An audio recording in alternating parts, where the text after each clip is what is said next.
Yes, guys, welcome back to the channel. Welcome back to brand new video. Arsenal have a financial fair play crisis, and that means that we can't spend a lot of money on the players Mikel Arteta wants at the moment. So in this video, we're going to answer the questions. Why do Arsenal have a financial fair play crisis? Where does it come from? How do we overcome it? And are we going to get a points deduction like Everton and Manchester City? Are we in a very bad, precarious situation? Hit the like button, subscribe to the channel as well, because this is where you'll find the latest Arsenal news and the latest Arsenal topics as well.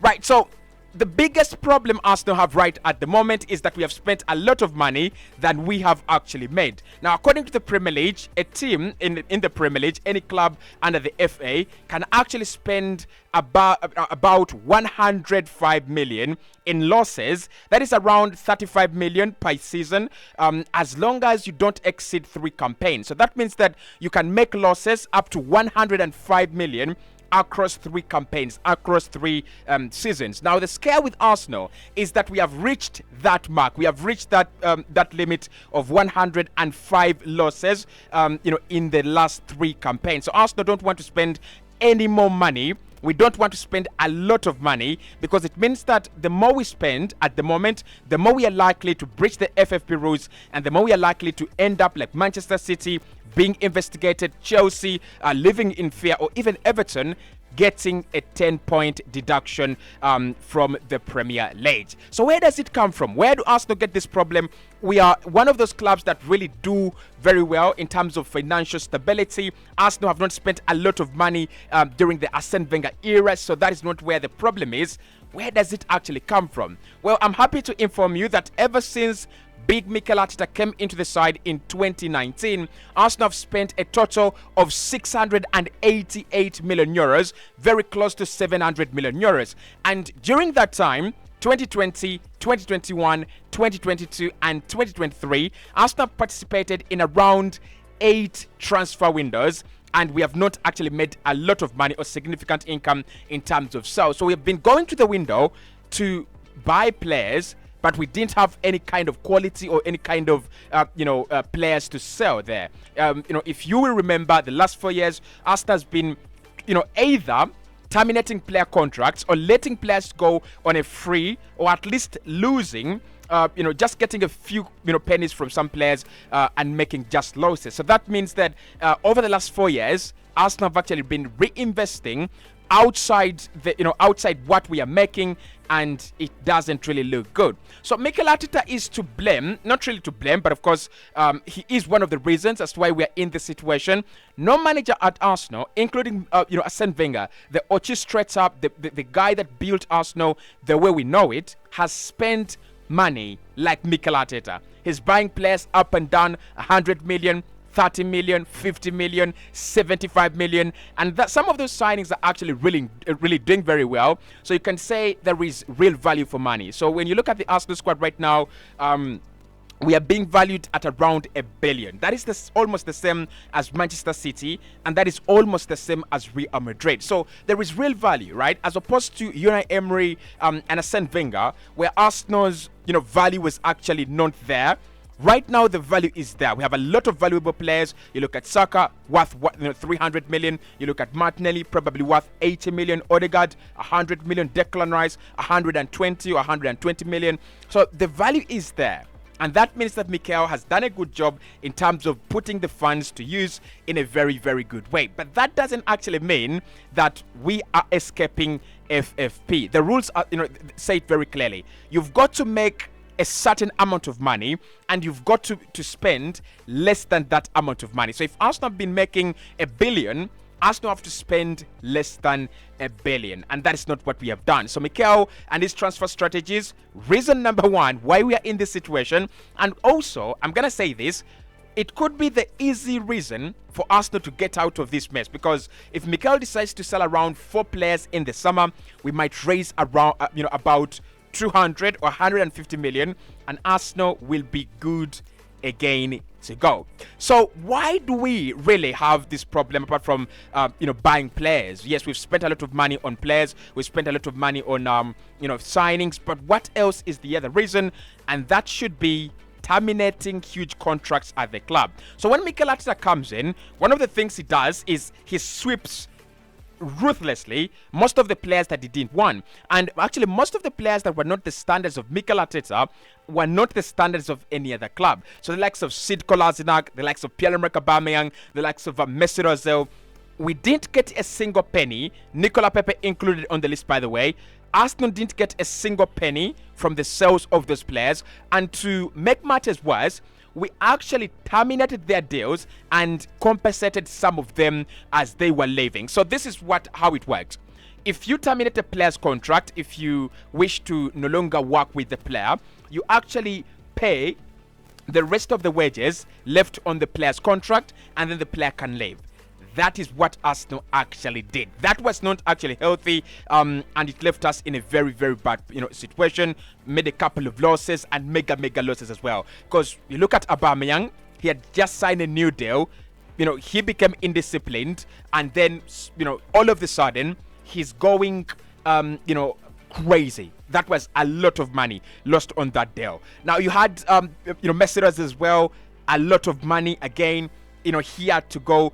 Contract terminated, huge money. Nicolas Pepe, should I say, again, had to, contract terminated, he had to go, huge money. So when you do that, it's the same thing that Chelsea have done very, very poorly, by the way, in the last few years.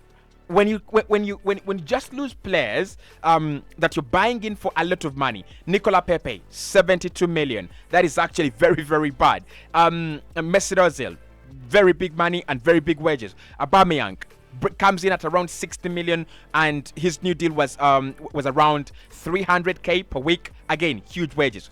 When you look at all this, it means that you either get a lot of value from these players, so you win trophies, you challenge, you qualify for Europe, and you make the money, or you either are going to suffer the consequences. And that is where Arsenal are in this situation as well. We were losing a lot of money on player contracts that we were terminating because Mikel Arteta saw these players are not good enough for the side. These players cannot represent Arsenal at the topmost level. And he was right. Most of them were not actually the quality that Arsenal have to have at the moment. Now, significantly, the transfer window, Arsenal have not sold any players ever since Mikel Arteta came in for any reasonable prices. So we have not come out of a transfer window and we have made profit. I'll give you an example. Manchester City in the 2022 summer, they sold Alexander Zinchenko, they sold Raheem Sterling, they sold Jesus, and they sold I think they sold that Laporte was this summer, right? Laporte was 2023. So they sold around 3-4 players, right? And they made a huge amount of money in terms of profit. Because in that summer, they brought in one player, and that player was Jack Grealish, and eventually he actually did very well. So what Arsenal have to do that we have not done in the previous transfer markets is to provide the market with some quality that they can buy and we can make some money, right? It's as simple as that. So if we have spent over 700 million euros, we should have sold players for about 600 million euros. That means that, we are compensating. We are bringing back some of the money that we are actually spending, spending in the window. But of course, you can't blame Mikel Arteta. You can't blame Edu for that. Most of the players that we have had at the side are only good enough to win a shithousery award. So you look at David Luiz, no money you could get there. Nicolas Pepe, no one was willing to buy. Mesut Ozil had to go on a free. Aubameyang had to live under unavoidable circumstances, and the likes of Lacazette, Guendouzi, and all these players had to live at very, very cheap prices or at zero, fee and cost as well. So Arsenal have not made any money in terms of sales, and it's a thing that Mikel Arteta and Edu have to work on. Right, starting this year, Arsenal need to start selling. The likes of Ramsdale, ESR, Reece Nelson, all these players that are not adding value and the manager doesn't trust and the manager doesn't think they should be part of his squad, they should leave and the club should make some good money and the club should make some income, right? That is how it should work. You spend but you also bring in. We have a very good academy that Mikel Arteta and Edu should be using. Newcastle, Chelsea actually are doing it very well. They're loaning out a couple of players from their academy, and when these players actually get to a right age, they sell them off and they're making 100% profit. So again, our academy is not bringing out players that we are selling. The last player we sold for some good money was Willock, Iwobi, and Alex Oxlade-Chamberlain. And the most expensive player I think we've sold is either Iwobi or Joe Willock. But I think it's Iwobi, around 30 to 35 million. So when you factor in onto the, when you factor in all that, it explains why we are not in a very good situation with actually FFP. The other way clubs make money is through Europe and European competitions. The UEFA Champions League, we've already said it, that as Arsenal get back in the UEFA Champions League, as Arsenal stay in the UCL, they will make more money, and probably it will help them financially. Now, this is how it works. Qualifying for the UCL allows you to make some money, but also advancing at every stage allows you to make more money and more money and more money and more money. So the reasons why Arsenal were willing to spend about 200 million on Declan Rice, Jolene Timber and Kai Havertz over the summer is easy. Mikel Arteta envisioned that this campaign we will be in the UCL. We will perform much better than we did in the previous 3 or 4 campaigns, and therefore Arsenal's money will increase, and indeed it has. So one of the reasons why Arsenal have actually been, penniless is we were not making any good money in UCL. So Arsenal last played in the UCL, I think, in 2017 or 16 under Arsene Wenger, and no manager apart from Mikel Arteta has taken us to Europe's premium competition again. So all that revenue, all that money has not been coming in, and it means that where you had that revenue, you either have a gap or you find a reason to fill it. But how do you fill it when you're not playing in the UCL? The other reason is the Europa League will give you some money if you get to the advanced areas, advanced stages of the competition. I'm happy to tell you that Arsenal have not won that trophy. And there are times where we have really performed very poorly, like last season. We were dumped out by Sporting Lisbon on the round of 16. That really doesn't make any sense. So we were not making any money from competing in Europe. We are not making any money from selling players, but we are willing to spend over 700 million during that period of time. So you can understand where the money is going and why it is not coming in. And again, I will blame for me Arsene Wenger for this period of time where we've not been in the UCL. As a good manager, Arsene Wenger should have left a good squad. Arsene Wenger should have left a good team. And I'm not saying the team he left behind was not good, but how many players did he leave for us? I think it was Alexis Sanchez. He had gone actually. So he left us with Aubameyang, Lacazette, and Messi Ozil. Those were the 3 players that he left behind.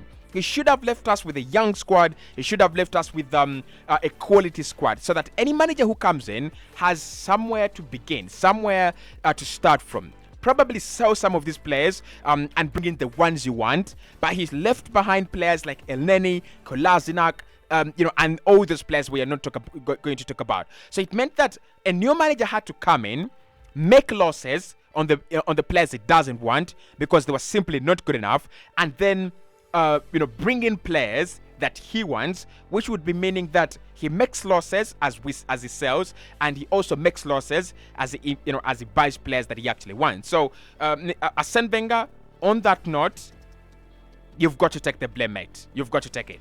And lastly, there was a decline in revenue and prize money and also TV money due to our declining performances. So it is not a new story that Arsenal had started comfortably, finishing in 8th. That is pure, comfortable mid-table. There was a season that Leicester City finished above Arsenal. Embarrassing because a few seasons later we are talking about a club that no longer represent in the Premier League, right? So there's a season where Leicester City qualified for Europe. I think around 2 seasons they qualified for Europe, and Arsenal simply didn't try. Arsenal simply were nowhere to be seen.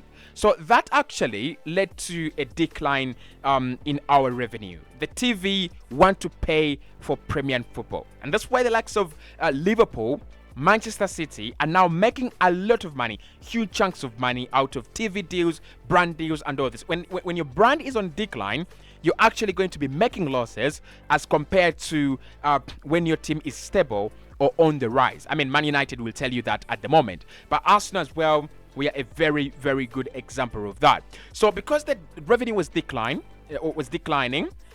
prize money was not coming in. I mean, when you finish 8th, it's not the same thing as finishing top 4 every single season for 20 years. It's very different. So because we were not getting good prize money, we were not getting anything in Europe, we were not getting anything out of selling players, we were bound for disaster. And disaster is knocking on the door. Mikel Arteta is asking for more signings. He's asking for more players from Edu. And Edu is saying, listen, mate, at the moment, unless you want a 10-point or 20-point deduction, you better chill out. You better cool down. So that is the financial fair play crisis at Arsenal explained. I've tried to do as much as I can to find the reasons and give you how we can actually solve them. And I think the one way Arsenal can do it, sell some of these players, continue the good performances and in Europe, continue the good performances in the Premier League, win some silverware. We will be making more money than we are actually spending. But also, I think come the next year, 2025 and onwards, Arsenal will be spending less than 100 million every year on transfers, and we might be making like 10 times that every single campaign if we keep up the standards. I'll see you right in the next one.